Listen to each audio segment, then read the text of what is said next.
imperative that we recognize the different seasons in our walk with God.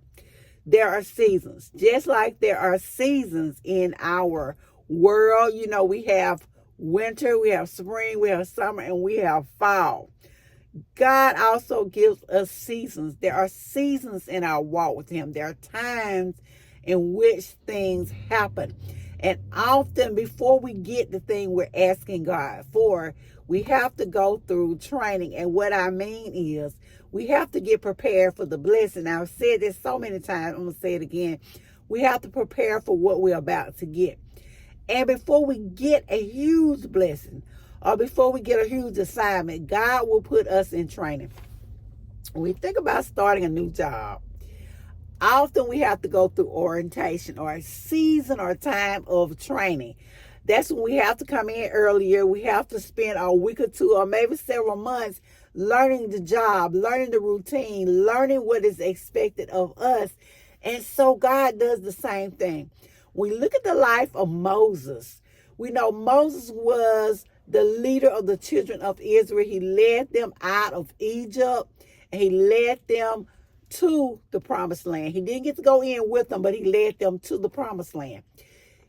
Moses didn't automatically get that position. Yes, he was born to do that. But before God allowed him to lead the children of Israel, he had to train him. He had to train him on royal protocol. So what does he do? He strategically places him within the palace. He also had to know how to teach the children of Israel to survive in the desert. He had to be trained. Where does he get his training? He spends 40 years in the desert with his father-in-law Jethro and with his wife's family before he is allowed to lead the children of Israel out of Egypt. And where do they go? They go into the desert and they spend 40 years there. So before Moses has the opportunity to lead the children of Israel, he was trained. He had to be trained for the position. He had to be trained for the job. And his job was leading the children of Israel out of Egypt and into the promised land. But before they got to the promised land, they had to go through a desert. And ultimately, they would spend 40 years in the desert.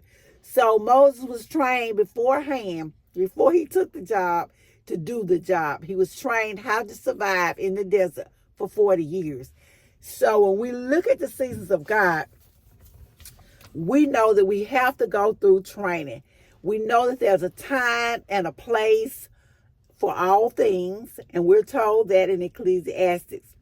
So when we look at seasons and look at how they change, how the seasons rotate, you know, like I said, we have the seasons of winter, we have spring, we have summer, we have fall. We have seasons in our lives, seasons in which we are being trained for other seasons, for other times, for other things to come. We look at a baby. He starts off being newborn and he goes through childhood. We all did. Then from childhood, you go into adulthood. Let's say young adulthood first. You're in a young adulthood and you are concerned about the things that most people are concerned with in young adulthood. You are finding out who you are. You are concerned with the love of your life. You are worrying about having and raising those children that God blessed you with. And in that season, that's what you're going through. Before that season, as I said, you had the season of childhood. And in childhood, you didn't worry about finding the love of your life, but you worried about learning how to be a person, how to play, how to get along with others, how to be truthful.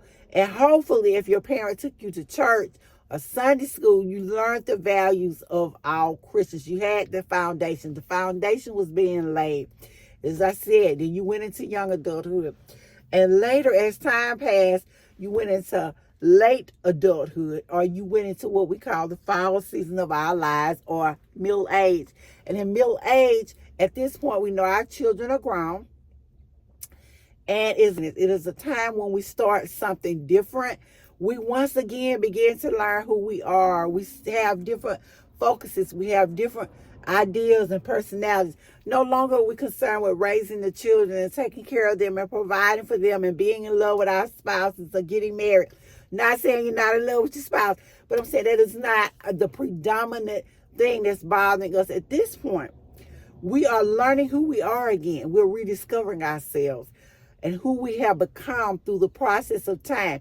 We're discovering who our spouse is. We're rekindling that love, or we're realizing that we've grown apart. But hopefully we've grown together.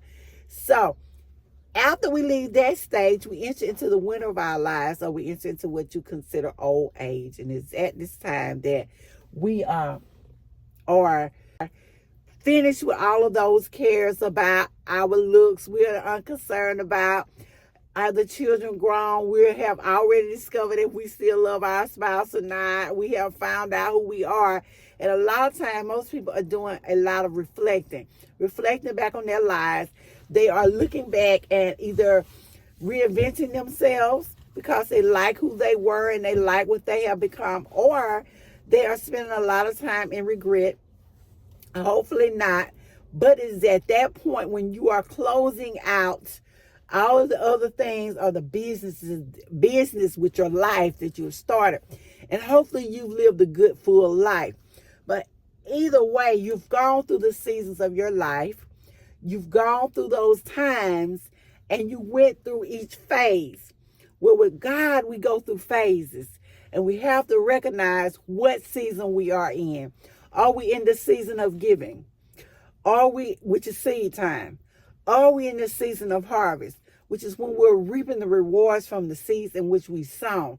What is our season? Where are we? Are we in the season of lack? Are we in the season of plenty? Are we in the season of being trained for the position in which God is prepared for us? Are we accepting of who we have become in Christ? Are we still growing? Have we become stagnant? But the most important thing is that we know where we are with God, that we know where we are, and that we are where we're supposed to be.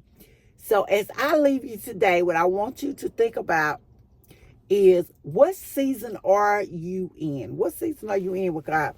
Can you accept your season? How can you improve upon your season?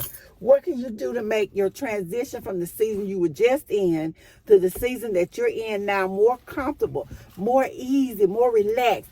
What must you do? What is God asking you to do in this season? What are you being prepared for in this season? So that's what I want you to think about today. This has been LaWanda Sheila 2Q Life Lessons.